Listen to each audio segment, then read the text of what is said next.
चश्मा, सब मिल गया। मैं बिना ज्यादा सोचे सीधे घर की तरफ निकल गया। जिस जगह मैं गिरा था, वहां मेरा खून जमीन पर गिर चुका था। घर पहुंचा, तभी अचानक दिल बैठ गया। मेरा मोबाइल फोन, वो तो मेरे पास है ही नहीं।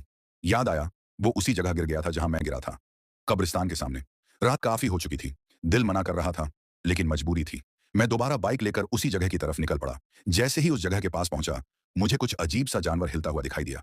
मैं वहीं रुक गया, सांस रोककर देखने लगा, और तभी जो मैंने देखा, उसने मेरी रूह तक हिला दी। वो कोई जानवर नहीं था, वो एक खतरनाक जिन्न था। उसकी आंखें जलती हुई अंगारों जैसी थीं, लंबे नुकीले दांत, और वो जमीन पर गिरे मेरे खून को चाट रहा था। मेरे हाथ कांपने लगे, पैर सुन्न हो गए, आवाज गले में अटक गई। मैं समझ गया, मैं कुछ ऐसा देख रहा हूं जो मुझे नहीं देखना चाहिए था। मेरी हालत वहीं ढीली पड़ गई, गला सूख गया, हाथ पैर ऐसे कांपने लगे जैसे उनमें जान ही नहीं बची हो। आंखों के आगे अंधेरा छाने लगा, पूरा शरीर पसीने से भीग चुका था। कांपते हाथों से मैंने बाइक की सेल्फ दबाई। आवाज बहुत धीमी थी, लेकिन फिर भी उसने सुन लिया। उसने अचानक मेरी तरफ देखा।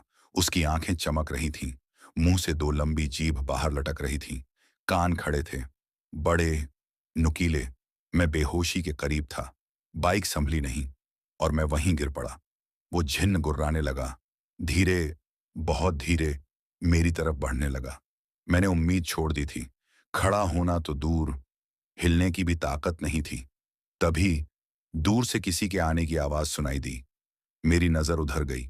मैंने देखा, जहां मेरा खून गिरा था, वहीं एक और जिन्न खून चाट रहा था। अचानक वो कब्रिस्तान के अंदर भाग गया, और तभी जोर जोर से कलिमा पढ़ने की आवाज आई। एक बुजुर्ग हाथ में तावीज लिए तेज कदमों से आगे बढ़ रहे थे। जैसे ही जिन्न ने सुना, हुक्म सुलेमान, हुक्म सुलेमान, उसने ऐसी चीख मारी जैसे किसी बकरे को काटने ले जा रहे हों। उसके चेहरे पर डर साफ दिखने लगा। उसने दोनों हाथ कानों पर रखे, और कुछ ही सेकंड में कब्रिस्तान के अंदर गायब हो गया। बुजुर्ग कलीमा पढ़ते हुए आगे बढ़े। उन्होंने जमीन से मिट्टी उठाई, और जहां मेरा खून गिरा था, वहां डाल दी। तब तक मैं किसी तरह खड़ा हो चुका था। बाइक उठाई, कपड़े झटके, बुजुर्ग मेरे पास आए। करीब से देखा तो मुंह में बस दो दांत, दाढ़ी और सिर के बाल पूरे सफेद। एक आंख पूरी सफेद थी, एक हाथ पर जलने के निशान थे। उन्होंने कुछ नहीं कहा, बस मुझे पानी पीने का इशारा किया। पानी पीने के बाद थोड़ा पानी जोर से मेरे चेहरे पर मारा। कलीमा पढ़ते हुए मुझे जाने का इशारा करने लगे। मैं घबराकर बाइक पर बैठा और वहां से निकल गया।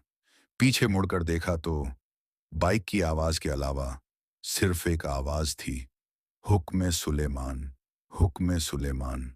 मैं बहुत दूर आ चुका था, लेकिन फिर भी मेरे कानों में वही आवाज गूंज रही थी, हुक्म सुलेमान, हुक्म सुलेमान।